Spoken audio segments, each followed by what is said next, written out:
The Shepnaz podcast begins now. Welcome to the Shepnaz podcast. My name is Joe. I'm hosting today, and I'm with the crew that went to Overflow a couple weekends ago. And if you don't know what that is, then you're probably not the only one. So we're going to talk to Pastor Shelly first, hand it over to her. Tell us what Overflow is and why all these people are excited that they went. So Overflow is an excellent worship conference up at the Woods Church in Warren, Michigan.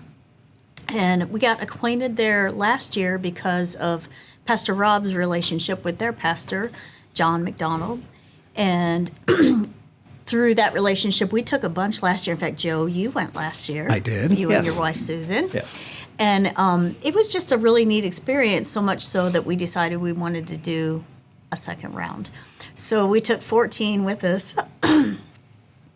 We took 14 with us this year, and I thought it was... And 12 came back. 12 came back. Yeah, we left the other ones up there. Still at the altar. I very well could be, part of me, still at the altar. Now, not all 14 are here tonight, but we were able to get a good number here. Yeah. So it's a worship conference, and this is actually a sister Nazarene church. It is. It's a Nazarene church, and like I was saying, John McDonald, their pastor, is friends with Rob.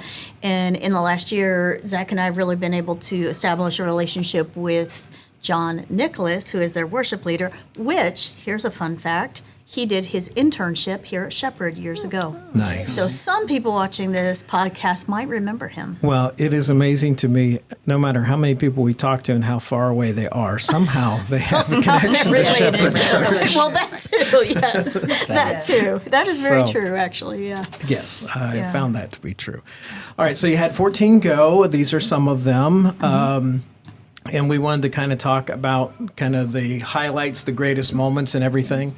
I did go last year.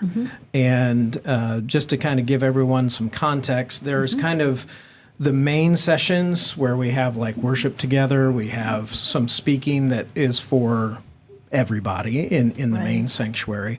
Right. And then throughout the day, they have breakout sessions. And those breakout sessions are for like different tracks, if you will. Some were more production oriented, some were social media, video, some for like, I think there was composition and stuff. So we'll Yeah. probably get into that. I'll get mine out of the way since I went last year. We'll Yeah. have like memories from last year, and then we'll get to memories for this year. Okay.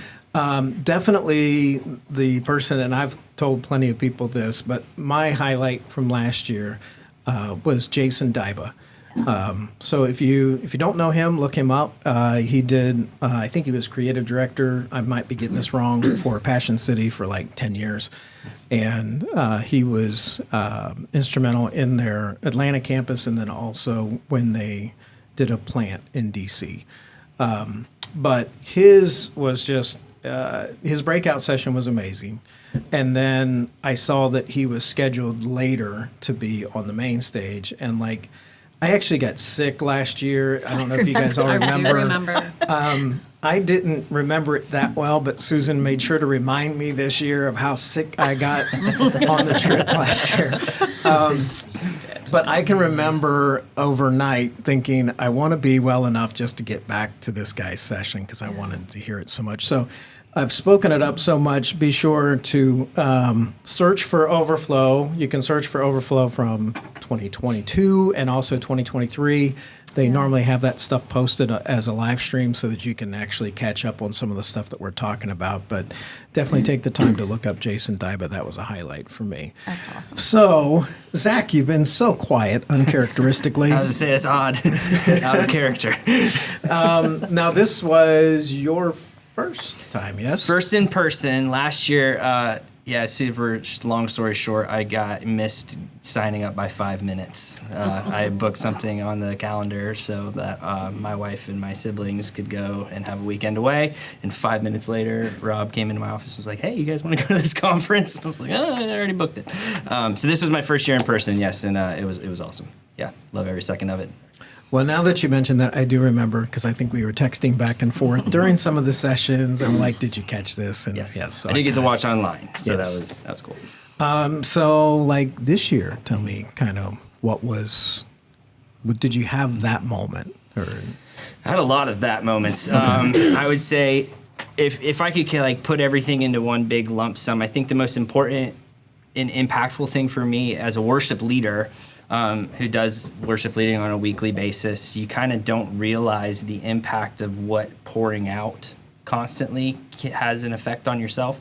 And so simply being on the receiving end of a worship service was extraordinarily refreshing for me. I didn't realize how bad I needed it just to, like the conference says, overflow, like you're leading out of the overflow. And there for a while, I felt like I was leading, pouring out of an empty pitcher, if you will.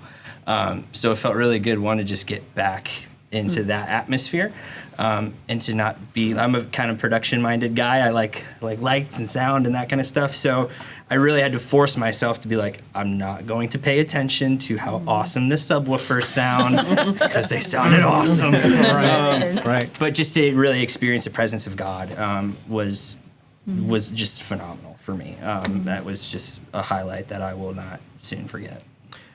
Yeah, I'm with you on that. I have the same tendency from a production mindset. I can't help when I walk into a room. I automatically go into analysis mode of how are they doing what they're doing? Do I like what they're doing better? Should we be doing something like that? Right. You can't, and some of that's good. I mean, because that's how you get better is, for HDMI wireless. I wonder kind of what latency they have on that. Nerd alert. Right?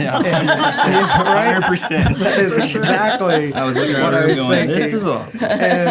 And so then you do have to kind of just take a moment and say, wait, let me just worship. Let me unplug from all this stuff. And then I can actually just kind of relax and do that. Yeah. Well, is there anyone else? I mean, I will call, but is there anyone that wants to volunteer that says, hey, I am ready to share what I experienced there? What was your highlight? I think for mine, like I said, we're going to tell who you are. Oh, first. yeah, They know who Shelly is. They know who Zack is. And they should know who you are because you're up on the platform. But this is William Call. Hello. Sometimes we call Will Call. We're not really sure if he likes that or not. I just run with it. Yeah. I don't have a choice. But go ahead. Would you tell us, Will or William, whichever you prefer, would you tell us what your highlight was? My highlight was one of the breakout sessions with Bob Sorge. He talked about envy, and that really resonated with me because I didn't think I had envy towards some people here. And some people here at this table, actually. But I realized that... Let's see which one. But I realized, you got to put that behind you. It's not really worth having envy towards, like, say, someone like Josh, who's an incredible singer and a good guitar player. When I am not saying it was Josh, but I mean, he is a great guitar player and a great singer. Well, I'm just a really good guitar player, and I can't sing to save my life, but just realizing, like, we're human, we have these. Do we need to? Is it healthy in the church? Not really. We should be lifting each other up than trying to bring each other down. So that was one of the biggest things I took away from Overflow. That's awesome. That's great. That was a great session. I think sometimes we get into this habit, and I think it's part of our culture. It's not part of the church, and so we have to be able to separate ourselves from what the culture is. Oh, yeah. Is that somehow if Zack is better at one thing, somehow that makes me less. Mm-hmm. And so that's where the envy comes in, because maybe I can only be as good as I am better than you. Mm-hmm. And so I get that. Mm-hmm. Anyone else like to share? Because now you know that I will just grill you once you say your name. So I probably really encourage you to speak up, Gina. So I think everybody knows who I am, but if not, I'm Gina Cooper. Yes. I think two things. A big thing was what Zach was talking about, the worship services. Just, it's almost hard to come back because you're literally in a room of worship leaders who are on their knees at the altar, hands in the air, dancing in the aisles. Like, you have a whole room full of people that are comfortable just letting it all out and worshiping without abandon. And it was just incredible to be in that environment and to be with our team that got to do that. I joke all the time that Josh and I dance around the stage all the time. Like, we just kind of let go anyway, but sometimes it's hard to do. And sometimes you let that creep in your head, like, what's this person going to think of this? Or I don't ever want to distract from the purpose of being here. So it was awesome to just be with our team and our people and just let go and worship. And it is the weight of the Spirit in that room, the weight of the Spirit on every person in that room was just, it was palpable.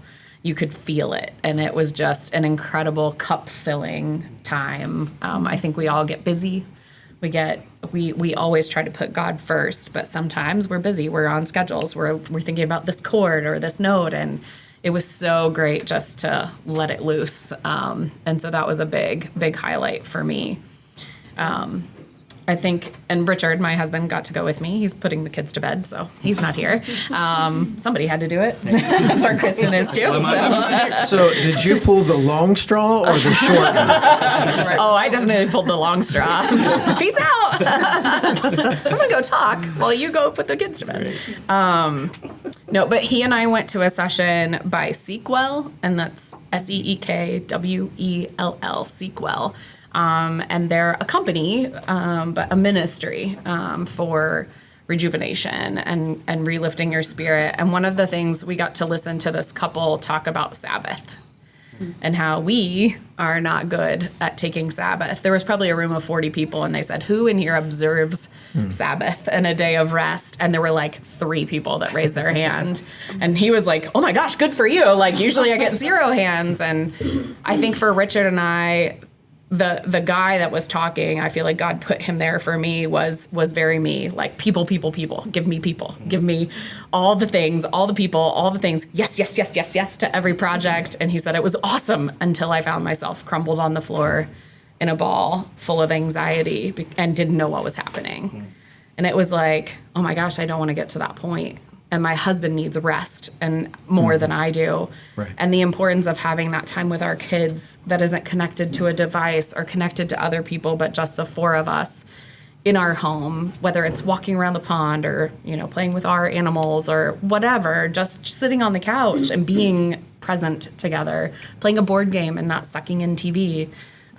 We really took that. We've already applied it. We've had 2 Sabbaths since the Overflow.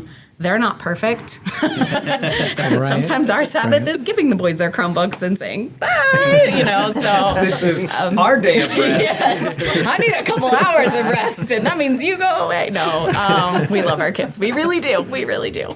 We prayed a lot for them. But it's not perfect. It's not always 24 hours. It's not always going to be. It's not always going to be on Sunday. Sometimes it might be on a Friday night to a Saturday morning, but we're trying to reserve time. That was a big takeaway for us together as a couple. It wasn't the main theme of anything, but that session really resonated with us in the importance of that for us and our family. So that's what we're taking and applying. All right, so I'm trying to keep track. Zach, you told us that we have to get filled up to be able to overflow. Mm-hmm. Will, you told us that we have to do things not in envy, but recognizing. And Gina, you are telling us that we need to take a rest. We need a Sabbath. All right, so I was paying attention. Good job. Bravo. All right, so we're going to take a quick break, and when we come back, we'll grill more people about what their experience was at Overflow. A brand new event is coming to Shepherd Church this spring. Springfest happens on April 7th, and your family is sure to love it. There'll be tons of activities, from inflatable obstacle courses to a glow party, from a petting zoo to axe throwing. There's even going to be prizes for winners of games and tournaments that we have, like Cornhole and Cane Jam. Seriously, we can't wait to see you here for Springfest. You can learn more by visiting shepnaz.org/springfest. Make plans to come and spend the evening on April 7th with us at Shepherd Church. We want to get to know you. Each month, we've got an opportunity. If you're new around here, you're invited to Pizza with the Pastors at Massey's Pizza in Gahanna. The next one happens Monday, March 20th. You can RSVP by emailing Pastor Rob at rpaul@shepnaz.org. We're looking forward to seeing you and your family there. All right, so we are back with these happy people that went to Overflow, and we've just been talking to a few, and we're going to get the opportunity to talk to some more. We were talking about the different kind of breakout sessions and kind of the moments that came for you. Is there any other volunteers before I call out that want to go first? I can go ahead and talk. Let's see. Oh, all right. So you guys are going to fight it out, Kristen and Jillian. Okay.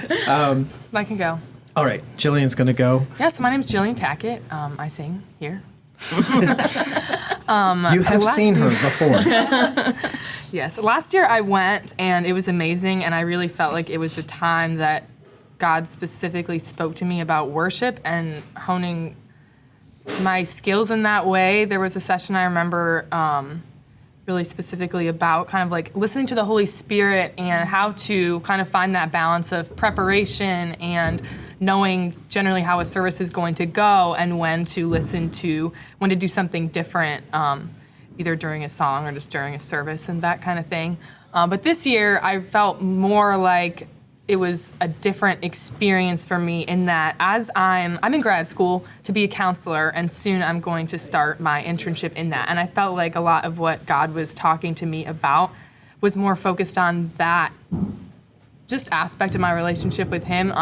So there was a breakout session also by Seekwell that was about this iceberg analogy and basically how we can do all this work in ministry or just in our lives and people see the very tip of that iceberg. And then there's all of this effort and work underneath, but that's connected to our spiritual rhythms and how we can find rest instead of viewing it as I'm putting in all this effort and there's this small bit. If we can shift our priorities and really find that time with God and make that important, that iceberg can look different to us.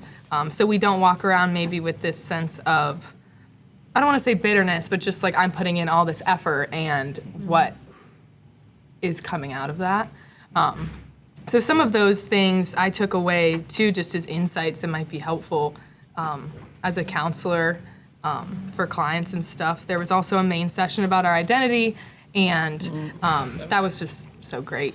And just how I think a lot of us at the conference, as people who are in front of others or musicians, artists, that kind of thing, can relate to feeling like our value is in what we do rather than who we are in our relationship with God. So I think everyone on planet Earth probably needs to hear that, but I think especially for those of us in the room, that was just really powerful. That's great. That kind of reminds me of something that I learned. I grew up as a PK, a pastor's kid. There's one, I see.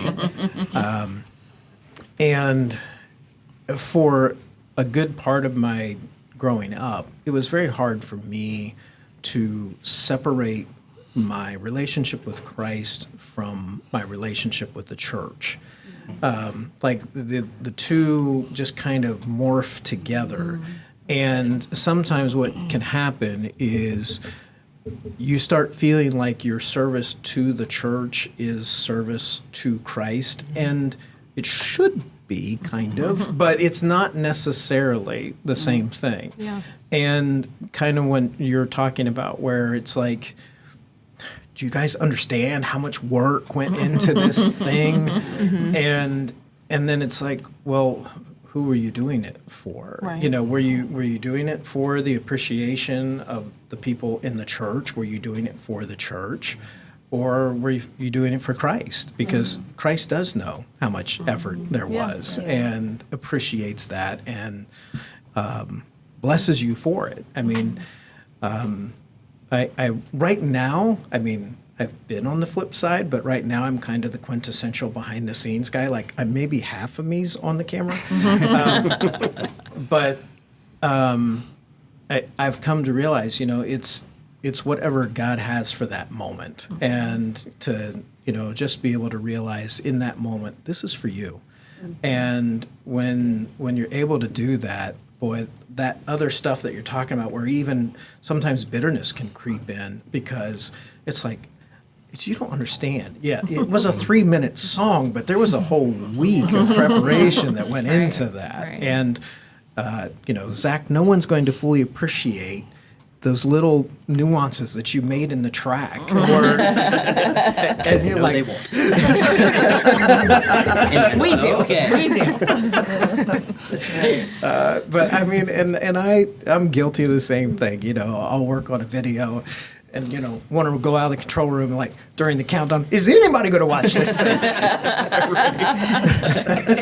I feel that on Sunday mornings. 100%. Not that I've never felt that way. No, not that I can see that in you. I feel that way sometimes when it's like everyone's milling around. This is masterful. Right. Yes. Thank you, Shelly. We'll let you talk more now. This is screen time. All right, so I'm looking at the timer, and I think actually we've had a good discussion. What I'd like to do is, I think we have more content to deal with, and I'd like to break this out and we'll go into day 2. So thank you for joining us for today's episode of the Shepnaz podcast, and we are going to continue the discussion for tomorrow's episode. Please be sure to check us out on the web at shepnaz.org and all the social media and everything that we typically are on. Go to the platform that you listen to and give us a 5-star review, because we'd like to spread the word of what we're doing here. So for Pastor Joey, who's not here today, and Pastor Shelly and Pastor Zack, I'm Joe, and thank you for joining us. This podcast is a production of the Shepherd Church of the Nazarene, Gahanna, Ohio. Email to podcast@shepnaz.org and let us know what you think.